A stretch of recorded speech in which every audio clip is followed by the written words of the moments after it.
مولانا الطاف حسین حالی 1837 کو پانی پت میں پیدا ہوئے۔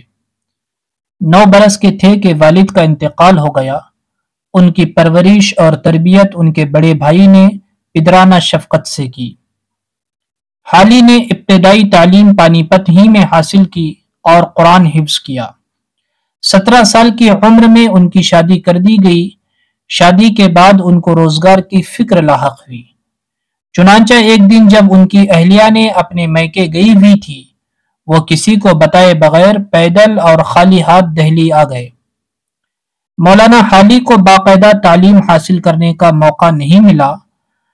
پانی پت اور دہلی میں انہوں نے کسی ترتیب و نظام کے بغیر فارسی، عربی، فلسفہ و منطق اور حدیث و تفسیر کی کتابوں کا مطالعہ کیا۔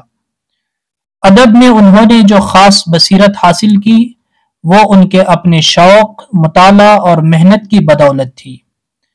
دہلی کے قیام کے دوران وہ مرزا غالب کی خدمت میں حاضر ہوا کرتے تھے اور ان کے بعض فارسی قصائد انہی سے سبقاً پڑھے۔ اس کے بعد وہ خود بھی شعر کہنے لگے اور اپنی کچھ غزلیں مرزا کے سامنے بغرض اصلاح پیش کی تو مرزا صاحب نے کہا، اگرچہ میں کسی کو فکر شعر کی صلاح نہیں دیتا، لیکن تمہاری نسبت میرا خیال ہے کہ تم شعر نہ کہو گے تو اپنی طبیعت پر ظلم کرو گے۔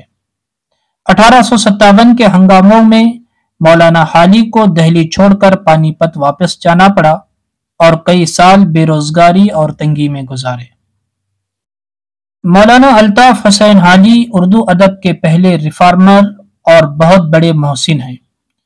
وہ بیک وقت شاعر، نثر نگار، نقاد، صاحب طرز سوانح نگار اور مصلح قوم ہیں، جنہوں نے ادبی اور معاشرتی سطح پر زندگی کے بدلتے ہوئے تقاضوں کو محسوس کیا اور ادب و معاشرت کو ان تقاضوں سے ہم آہنگ کرنے میں تاریخی کردار ادا کیا۔ ان کی 3 اہم کتابیں حیات سعدی، یادگار غالب اور حیات جاوید سوانح عمریاں بھی ہیں اور تنقیدیں بھی۔ مقدمہ شعر و شاعری کے ذریعے انہوں نے اردو میں باقاعدہ تنقید کی بنیاد رکھی اور شعر و شاعری کے تعلق سے ایک مکمل اور حیات آفرین نظریہ مرتب کیا اور پھر اس کی روشنی میں شاعری پر تبصرہ کیا۔ اب اردو تنقید کے جو سانچے ہیں وہ مولانا حالی کے بنائے ہوئے ہیں اور اب جن چیزوں پر زور دیا جاتا ہے ان کی طرف سب سے پہلے حالی نے اپنے مقدمے میں توجہ دلائی۔ اپنی مسدس میں وہ قوم کی ذبح و حالی پر خود بھی روئے اور دوسروں کو بھی رلایا۔ مسدس نے سارے ملک میں جو شہرت اور مقبولیت حاصل کی وہ اپنی مثال آپ تھی۔ سر سید احمد خان کہا کرتے تھے کہ اگر روز محشر خدا نے پوچھا کہ دنیا سے اپنے ساتھ کیا لایا تو میں کہہ دوں گا کہ حالی سے مسدس لکھوائی ہے۔ اردو ادب میں مولانا حالی کی حیثیت کئی اعتبار سے منفرد و ممتاز ہے۔ انہوں نے جس وقت ادب کے کوچے میں قدم رکھا اس وقت اردو شاعری لفظوں کا کھیل بنی ہوئی تھی، یا پھر عاشقانہ شاعری میں معاملہ بندی کے مضامین مقبول تھے۔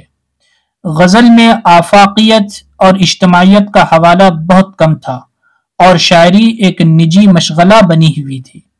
حالی نے ان رجحانات کے مقابلے میں حقیقی اور سچے جذبات کے بے تکلفانہ اظہار کو ترجیح دی۔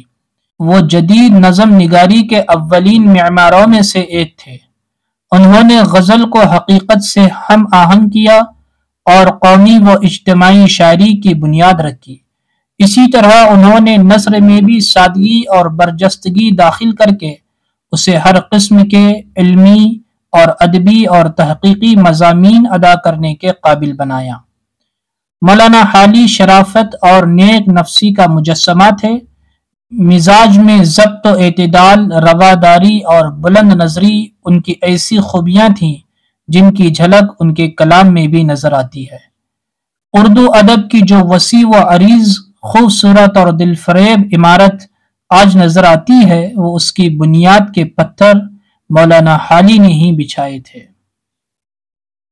1904 میں حکومت نے انہیں شمس العلماء کے خطاب سے نوازا، جسے انہوں نے اپنے لیے مصیبت گردانا، کہ اب سرکاری حکام کے سامنے حاضری دینا پڑے گی، شبلی نے انہیں خطاب دیے جانے پر کہا کہ اب صحیح معنوں میں اس خطاب کی عزت افزائی ہوئی۔ حالی نزلہ کے دائمی مریض تھے، جس پر قابو پانے کے لیے انہوں نے افیون کا استعمال شروع کیا، جس سے فائدے کی بجائے نقصان ہوا۔ ان کی بصارت بھی دھیرے دھیرے زائل ہوتی گئی۔ مولانا حالی نے 31 دسمبر 1914 کو پانی پت میں وفات پائی۔ ایک روشن دماغ تھا، نہ رہا، شہر میں ایک چراغ تھا، نہ رہا۔ اب اجازت دیجیے آپ کے میزبان زین العابدین کرناٹک کو۔ اللہ حافظ۔